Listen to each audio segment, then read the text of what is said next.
Hello dear, good evening everyone. Welcome to class read for job by SK ma'am. आप लोग के लिए previous year question लेकर आ रही है, जो पार्ट में पार्ट देने की कोशिश दे रही है। और आप लोग को यहाँ पर पूरे कंसेप्ट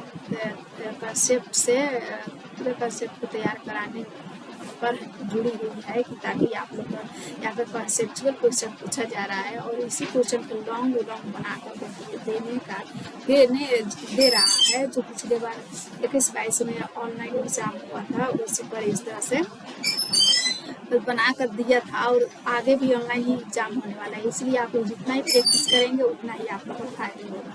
समस्या समाधान क्षमता को किस प्रकार सुसाध्य किया जा सकता है?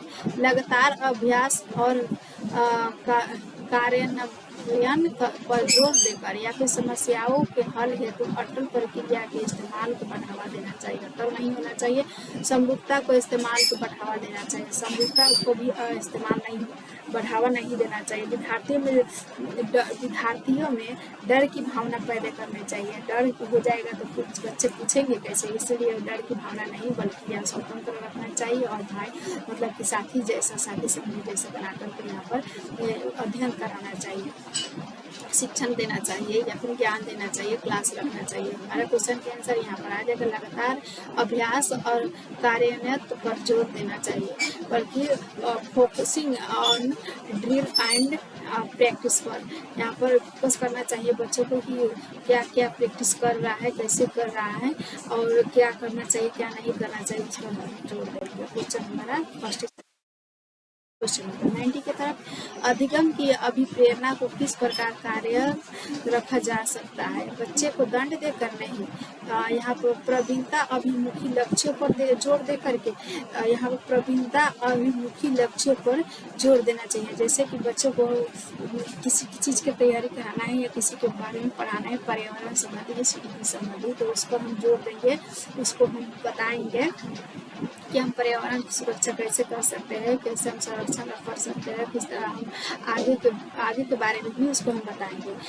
इसलिए क्वेश्चन का आंसर हमारा ट्रू ही सही हो जाएगा। बच्चों के बहुत आसान क्रियाकलाप देकर नहीं, यंत्र याद करने पर भी नहीं, है हमारा नेगेटिव हो गया। हम पढ़ेंगे क्वेश्चन नंबर 20 की तरफ। शर्मिंदगी का ज्ञान देखेंगे, शर्मिंदगी का ज्ञान कैसे होना चाहिए?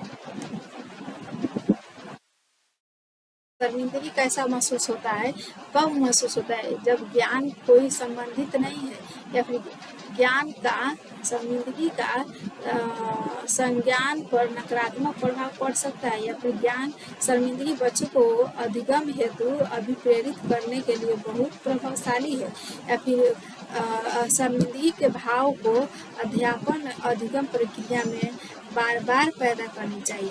यहाँ पर बार बार नहीं पैदा करना चाहिए। बच्चों के संज्ञान पर नकारात्मक प्रभाव पड़ सकता है कि शर्मिंदगी जब बच्चे टीचर्स और बच्चे को जब या फिर टीचर्स और बच्चे का जब क्लास चलता है तो टीचर्स जब बच्चे को शर्मिंदगी महसूस कराता है तो उसको उस पर बहुत बड़ा प्रभाव पड़ता है और उस कल से ना नहीं स्कूल भी नहीं आने का संभव नहीं रहता है और अल्लाह से उसका मानसिकता पर बहुत बड़ा प्रभाव पड़ता है। ओके, हम बढ़े क्वेश्चन नंबर 21 की तरफ। निम्न में से अधिगम का सबसे प्रभावशाली माध्यम कौन सा है? विषय वस्तु को यंत्रवत कराना, याद कराना, या फिर संकल्पनाओं के बीच संबंध खोजना, या फिर बिना विश्लेषण के अवलोकन करना, या फिर अनुकरण, नकल और दोहराना नहीं चाहिए। यहाँ पर देखिए क्वेश्चन के आंसर हमारा बिना विश्लेषण मतलब किसी के बारे में हम अच्छे से एक्सप्लेन नहीं करेंगे, उसको बताएंगे नहीं, तो हम कैसे उसको समझ पाएगा? तो बिना विश्लेषण का तो होगा नहीं। तो यहाँ पर क्वेश्चन हमारा आंसर हो जाएगा संकल्पनाओं के बीच संबंधित खोजना है। जब हम किसी विषय के बारे में पढ़ रहे हैं तो बीच बीच में हम खोज कर सकते हैं। इसी तरह से हमारा क्लास होना चाहिए। एक अध्यापिका को दिए गए किसी कार्यकलाप में छात्रों की विभिन्न त्रुटियों का विश्लेषण करना चाहिए। क्यों विश्लेषण करना चाहिए? त्रुटियों का विश्लेषण करना चाहिए, मतलब गलतियों का विश्लेषण करना चाहिए। क्यों करना चाहिए? इसके आधार पर वह उसे दंड की मात्रा निर्धारित कर सकती है। नहीं, त्रुटियों की समझ अध्यापन अधिगम प्रक्रिया के एक महत्वपूर्ण है। तो यहाँ पर क्वेश्चन का आंसर हमारा 2 ही हो जाएगा। त्रुटियाँ जो है यहाँ पर अधिगम के लिए सीखने के लिए बहुत ही महत्वपूर्ण होता है, क्योंकि बच्चे जब गलतियाँ करते हैं उसी के माध्यम से सीखते हैं, और गलतियाँ करने पर टीचर्स को इस तरह से झाड़ फटकार या फिर दंड नहीं देना चाहिए, बल्कि उसको समझा करके बता देना चाहिए। ओके, हमारा क्वेश्चन का आंसर फर्स्ट 2 हो जाएगा।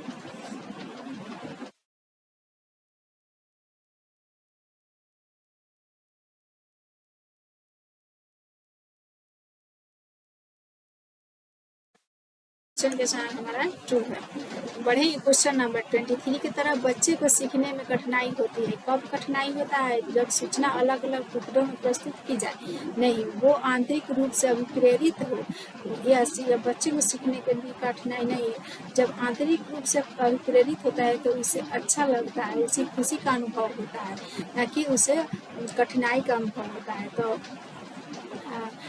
यहाँ पर क्वेश्चन के आंसर, बच्चे को सीखने में कठिनाई होता है जब आंतरिक रूप से अभिप्रेरित हो या फिर अधिगम सामाजिक संदर्भ में हो या विषय वस्तु को बहु रूपों में प्रस्तुत किया गया हो। तो वो आंतरिक रूप से अभिप्रेरित होता है तो उसे कठिनाई को भी सिंपल समझने लगता है। ओके, बढ़ेंगे क्वेश्चन नंबर 24 की तरफ। अधिगम की सर्वोत्तम अवस्था कौन सी है? तो अधिगम की सर्वोच्च अवस्था यहाँ पर हम देखेंगे, यहाँ पर उच्च उत्तेजना तथा भय नहीं होना चाहिए। यहाँ पर भी भय है, भय नहीं होना चाहिए। यहाँ पर देखिए क्या क्या है, संतुलित उत्तेजना, बच्चे को उत्तेजित होना चाहिए कुछ सीखने का, और उसे भय, अंदर से भय नहीं बल्कि स्वतंत्र होना चाहिए। यही हमारा आंसर हो जाएगा। अधिगम का संरचनात्मक विचार यह सुझाव देता है कि ज्ञान की संरचना में बच्चों की कोई भूमिका नहीं थी। ज्ञान की संरचना में तो बच्चे की भूमिका होती है। बच्चे पूर्ण रूप से वयस्कों पर निर्भर होता है। बच्चे पूर्ण रूप से नहीं, बल्कि बच्चे का सोच अलग होता है और वयस्क का सोच विचार अलग होता है, और बच्चे धीरे धीरे अपने स्कीमा से ज्ञान को बाहर ले आता है और सीखता है।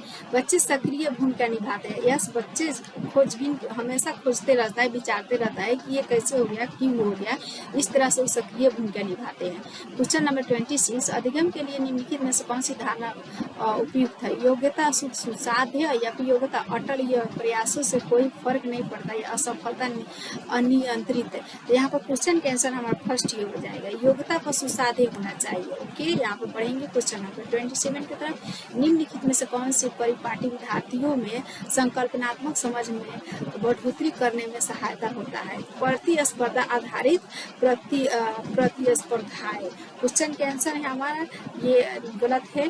पाठ्य पुस्तक केंद्रित होना चाहिए। पाठ्य पुस्तक केंद्रित नहीं बल्कि बाल केंद्रित पुस्तक केंद्रित होना चाहिए। यहाँ पर बार बार परीक्षाएं नहीं लेनी चाहिए। अन्वेषण और सम्मान होना चाहिए। खोज विचार होना चाहिए बच्चे के, और इसी को अवसर देना चाहिए। खोज विचार करके अपना कार्य पूर्ण कर सकते और अपने दैनिक जीवन में आगे लाइफ में अपना प्रयोग कर सकते। एक कार्य के दौरान सायना स्वयं से बात कर रही है कि वह कार्य किसी प्रकार प्रगति कर सकती है। लेव वाइगोत्स्की के भाषा और चिंतन सोच के बारे में दिए गए विचारों के अनुसार इस तरह का व्यक्तिगत वाक्य क्या होना चाहिए? लेव वाइगोत्स्की साहब ने बताया है कि जो साइना है जो स्वयं से बात कर रही है कि हम क्या कर सकते हैं, क्यों यहाँ पर हो जाएगा, ऐसा है वैसा है, तो खुद से बात करने के वो यहाँ पर वाइगोत्स्की साहब ने कहा है कि सब नियमन। ओके, यहाँ पर क्वेश्चन के आंसर हमारा 2 हो जाएगा। आत्म केंद्रित यहाँ पर वाइगोत्स्की साहब ने कहा है और पियाजे साहब ने कहा है, और स्वनियम यहाँ पर वाइगोत्स्की साहब ने कहा है। हमारे क्वेश्चन के आंसर 2 सही हो जाएगा। यहाँ पर मूल्यांकन पद्धतियों का लक्ष्य होना चाहिए। क्या मूल्यांकन में कैसा लक्ष्य होना चाहिए? विद्यार्थियों को नामांकित करना नहीं, योग्यता आधारित समूहों में विद्यार्थियों को विभाजित करना नहीं, यहाँ पर विभाजित भी नहीं करना। विद्यार्थियों की जरूरतों का एवं आवश्यकताओं की पहचान करना और उसे पहचान करके उपचार करना। ओके, हमारे क्वेश्चन के आंसर 3 हो जाएगा। बच्चे के विकास की व्यक्तिगत भिन्नताओं को किस पर प्रतिरोपण किया जा सकता है? केवल अनुवांशिकता पर, केवल पर्यावरण पर नहीं, ना अनुवांशिकता ना पर्यावरण, अनुवांशिकता व पर्यावरण की परस्परता पर। तो यहाँ पर बच्चे का जो विकास है अनुवांशिकता और हेरिडिटी इंटू इन्वायरमेंट से होता है। जब बच्चे का विकास यहाँ पर उसके माता पिता के जीन्स और यहाँ पर वातावरण जो अच्छा मिलता है तो बच्चे का विकास भी अच्छा होता है। और दोनों का परस्पर क्रिया के अंत क्रिया से ही विकास संभव होता है, सिर्फ एक से नहीं हो पाएगा। ओके, क्वेश्चन का आंसर हमारा 4 ही सही है। ओके गाइज, आप लोग